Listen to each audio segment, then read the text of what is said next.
Hi guys, Swansea here, back again for another video on the channel. I'm back again outside. Today, match preview against Millwall tomorrow. Apologies, this video is about a bit late, kind of forgot I've been playing the new FC 26, so of course, got to keep doing the previews for you guys. But yeah, Millwall home tomorrow, early kick-off again, second week in a row for the Swans. We have an early kick-off. Last week didn't go away. Late winner for Birmingham City, Lyndon Dykes. I said in the pub, just be typical of him to score. He scored a last-minute winner against us a few years ago in lockdown for QPR, and he did it again for Birmingham City.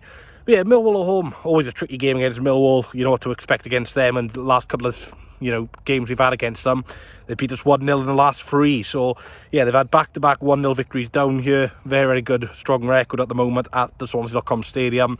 Alex Neil, the manager, very experienced at this level.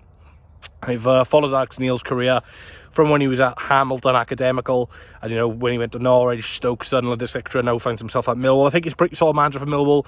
Obviously, Millwall very unlucky not to get in the playoffs on the final day last season. Obviously, lost to Burnley on the final day, and obviously results did not go their way. So they just finished just outside the playoffs. But they had a strong end to last season. Very strong team. Like I said, beat us in April as well towards the end of last season, where we won a very good run of form under Alan Sheehan.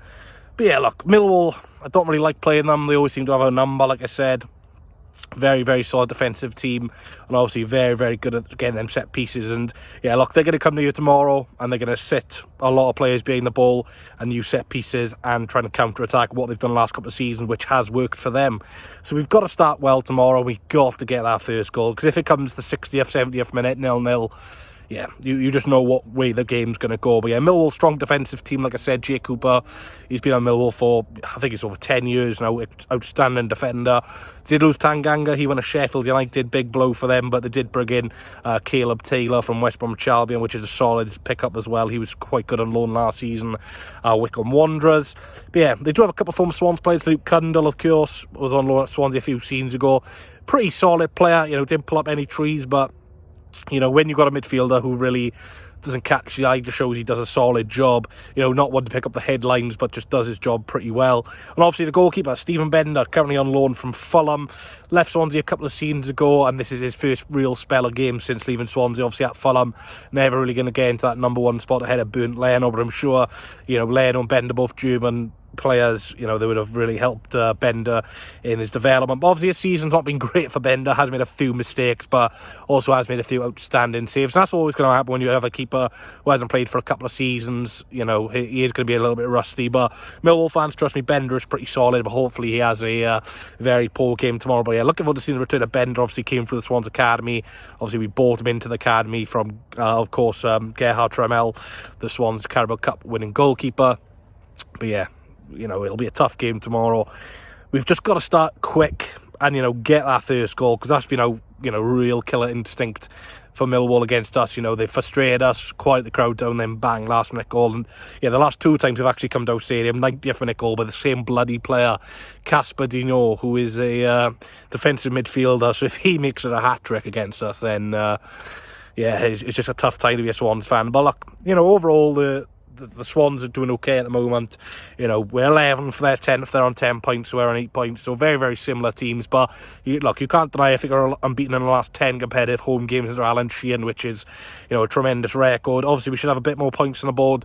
We've conceded quite a lot of last-minute goals already this season, which is a slight concern for me. And in terms of attacking output, we ain't actually creating that many chances. We're just being very clinical at the moment with Zan Podnik, who should have 6 and 6, but obviously it's only going to be 5 and 6 now after that goal got ruled out last week against Birmingham City, which was our last game and our last defeat. So Millwall, they played on Monday night against Watford, a 1-0 victory for them, a good free kick from their player. Apologies, don't know the name off by heart. But yeah, it was a pretty solid win for Millwall, because I thought when Watford played us earlier on in the season, they were quite good. Obviously they did score a fantastic free kick by Nestori Irankundu, but that's just part of the game, and free kicks are part of the game. But yeah, Millwall, look, we've got to defend well tomorrow. Like I said, their biggest threat will come from counter-attacks and set pieces. So as long as we defend pretty well, I'll be comfortable of getting a result. But look, early kick-off, Saturday, it just doesn't scream well for me. I think, like I said, Millwall are very experienced manager, got some experienced players. They'll know what to do. against us tomorrow. Now, in terms of expected lineup, hopefully Poddick starts again. I know he didn't score last week, and obviously Eder, the 6 million, and there's more talk about how much money he's actually earning. That's just probably not great for Poddick at the moment. But look, for me, Poddick's our best striker. If Eder can start scoring some goals and making an impact off the bench, I'll be happy. But what I'm seeing off the bench from Eder at the moment is not positive. Yes, it will take time, but for £6 million, you've got to click pretty quickly for that sort of money. We can't be wasting money on players who take time. I don't mind players who take time if we're bringing in from abroad, like Song, Zidane and Usa, who don't cost as much as Adam Eder. But Adam Eder, 6 million, I'm expecting quick things from him. In terms of an attacking threat, then, like I said, we're not creating too many chances at the moment, which, look, for me is a big concern, especially when you're playing a team like Millwall. They will limit you to a very limited amount of chances. So when we do get a chance tomorrow, hopefully we get a chance, we'll have to take it. But look, let me know your score predictions down below in the comment section. It seems some people who want to drop Franco. I just think that's really, really naive. People are quick to judge players who did well for us last season. Every player will have a bad game now and again. And look, Franco has got a lot of competition in that midfield, but for me, it's his jersey to lose. I don't think he's been as good as last season, don't get me wrong, but look, I don't think he's got to do as much work as last season, hence why he's probably not shining as much, as we've got more quality in the midfield area. Now, Marko Stamenik for me will be a key player in this one for us. Look, Stamenik, before he's very, very poor last weekend against Birmingham, countless times he gave the ball away.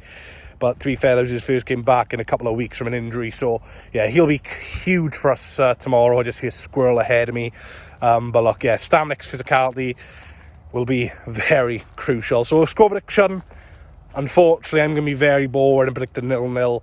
Like I said, last week I predicted a 1-0 Birmingham. It was a 1-0 Birmingham.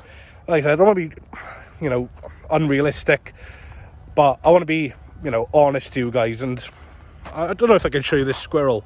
Yeah, just there, quite cool squirrel. But yeah, look, I just want to be honest. 0-0.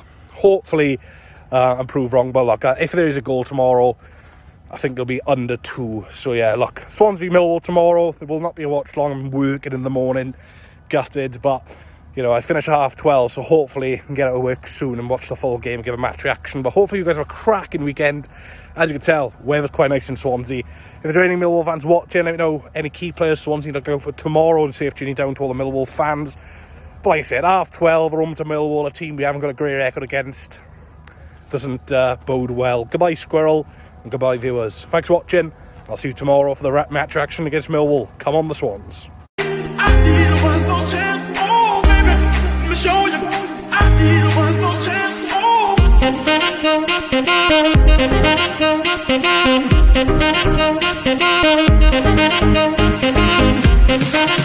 Oh.